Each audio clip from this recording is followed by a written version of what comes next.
السلام عليكم ورحمة الله وبركاته. معاكم أخوكم عرفة السيد، فني ميكانيكي.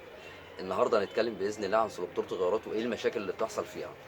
تمام. اللي يعني من ناحية من طريقة طفح الزيت والكلام دوت. تمام. طب طبعا معلش سؤال بس. هي الطفح الزيت بتجيب منين الزيت؟ بتجيب من عند اللافيه، من عند اللافيه اللي هو اللافيه او بتاع او ايه يعني، تجيب من مكانين في عيبين بيظهر فيها في الزيت اللافيه والجوان اللي هو ناحية الجوان اللي هو بتاع الزيت. تمام. تمام. طبعا لو الستركتوره دي اصليه بتاعت المكنه نفسها، هنعمل لها مكان اولسي، تمام. نفتح لها مكان اولسي في اللافيه نفسه. تمام. تمام. الميكانيكي اللي بيعمل الخطوه دي ولا خراط؟ لا، الميكانيكي بيفكها والخراط هو اللي بيشتغل فيها. تمام، ده الخراط في هو حاله لو هي يا اسطى اصليه. لو هي اصليه. تمام. الحاجه التانية اللي هي سقاط الغيارات، لما بتبقى طبعا فيها مشكله ايه السقطه مبوشه. دي بقى؟ السقاطه اللي هي عليها دليل الغيارات نفسه، اللي هي ممكن توري لنا؟ السقاطه سقاط الغيارات اللي هي اللي هي ماسكه في البكره نفسها بتاعت الغيارات. تمام. تمام. طبعا لما بتبقى مبوشه والكلام دوت مبوشه اعمل ايه عشان اعرف انها مبوشه اصلا؟ بتهز طبعا طبعا بتبقى ظاهره كده، بتبقى عاطيه يعني بديها يمين وشمال يا اسطى، صح؟ اليمين والشمال ده اللي هو مكان اللافيه اللي هو هيجيب زيت. تمام، اللي هو الاكس اللي في النص فين بقى؟ شاور لي على السنتر بتاعه. الاكس السنتر هنا كده في النص ده هو اللي بيطفح زيت من تحت. تمام. والمكان التاني بيجيب الزيت اسمه ايه بقى؟ المكان التاني بيجيب زيت الجوان اللي هو اللي هو فين هو اصلا؟ الجوان اللي بيركب هنا كده حوالين السلكتوره. بس هو المعظم بيجيب الزيت من فين؟ من اللافيه نفسه، من مكان اللافيه، لعدم وجود اويل سيل، منع زيت، من عدم وجود السي. طب نفترض انا يعني اعرف منين انها باظت وانا ماشي بالمكنه؟ وانت ماشي بالمكنه هتلاقي المكنه تمور معاك، طبعا هتلاقي الغيارات مش ملخبطه معاك، الغيارات عامه. بمعنى ايه اصلا؟ بمعنى المكنه تبقى مثلا مد غيار اول، تبقى ماشي بالمكنه تلاقيها تمور لوحديها. تمام. او الثاني او الثالث الكلام دوت. تمام. يعني عدم دقه الغيار، ممكن ادي الاولاني تدي مور، ترد تاني الغيار على طول. لكن ما اسمعش صوت التكتكه اللي ورا زي كان السلبه بترزق، ده حاجه تانيه. ممكن لما تبقى فيها الساقطه برضه بايظه خلاص بتعمل كده، بتدي تمام. نفس مشاكل الصليبه برضه، وانا لو سبتها كده طبعا هتاثر لي على الصليبه. تمام. فانا المفروض طبعا ان انا اللي انا بعالج السلكتوره دي لها سقطه. تمام. وبظبط السلكتوره لو هي في حاله ان هي اصليه بتاعه المكنه. يعني لو ايطاليا او ال من الاصليه بتاعت الشركه. لو الايطالي او ال لكن لو تايوان او هند مش مستاهله ان انا اغير، مش مستاهله بغيرها. تتغير على طول.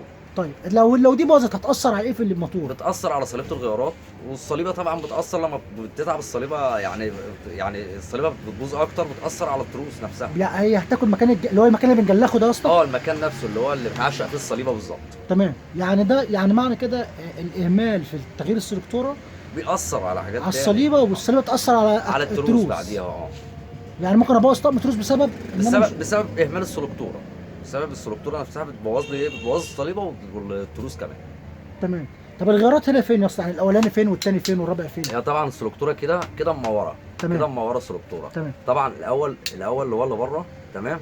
بعد كده بتبقى سنه مور. يعني اطلع الترس اللي بره خالص ده الاولاني. الاول اللي هو اكبر ترس ده تمام. الاولاني. المور اللي هي التكه الثانيه. التكه الثانيه الصغيره، بعدها طبعا الثانيه اللي هو الغيار الثاني. تمام. بعدها الثالث.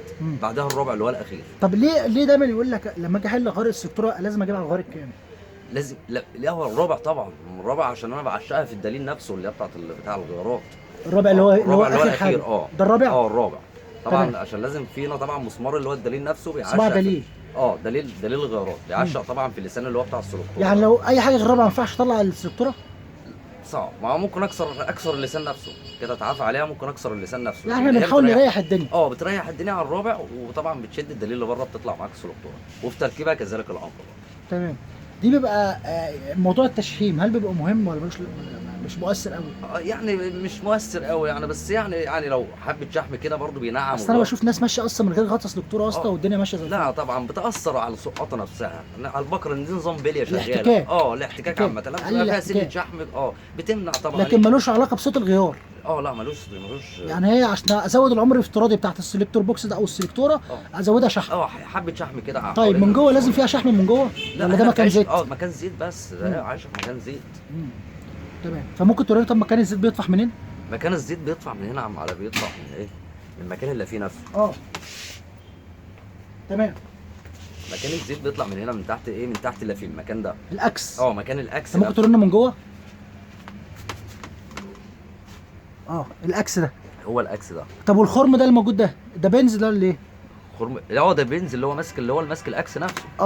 فهو الزيت بيجي من ما بين دي وما بين دي، صح؟ ما بين دي وما بين دي من الستركتوره نفسها. ملهاش علاقه بالجوان. لا ملهاش يعني علاقه عشان في يعني هو يعني الجوان ده ماشي، لو صنايعي ساب الجوان مقطوع ولا كده برضه هتجيب زيت. ايوه بس اقصد ايه، مش هو دايما العيب يجيب زيت منه. لا لو حاجه بتاعت المكنه نفسها، لا بيبقى من المكان اللي فيه نفسه. طيب في بعض الناس قال لك انا هجيب السلكتوره وبالمبرد انا هعمل مكان السلكتوره في الكارتيره، ومش بالمبرد عليها من هنا، اطلع كده فوق شويه، يعني بيقول لك اكل الجزء ده بالمبرد. فهل ده ايه لازمته، ولا ده ملوش لازمه برضه؟ ملوش لازمه. يعني كده كده مطبعين على بعض. كده كده بيبقوا مطبعين على بعضهم. امال ليه بتاكلها، ليه بعض الناس بياكلوها بالمبرد عشان يسووهم على بعض؟ ممكن يكون نوع سلكتوره نفسه وحش، السلكتوره جايه نفسها مقفعه مثلا. مقفعه ولا فيها مشكله. او الكارتيره واخده خبطه. الكارتيره مثلا واكله خبطه، بيستعدلها طبعا بالمضرب. تمام.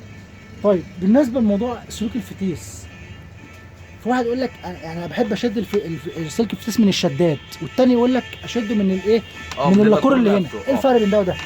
الفرق هو باستسهال، بس استسهال ان هو بيستسهل ان هو، لكن هو عادي يعني، ده بيلقلف لو نسبه صغيره ماشي بجيبها من لكن لو نسبه كبيره صعب اعملها من اللوك ده. من اللوك لا طبعا، بيبقى من اللاكور افضل. بيبقى من اللاكور افضل. من اللاكور افضل. اه. طيب شكرا جزيلا يا مصر.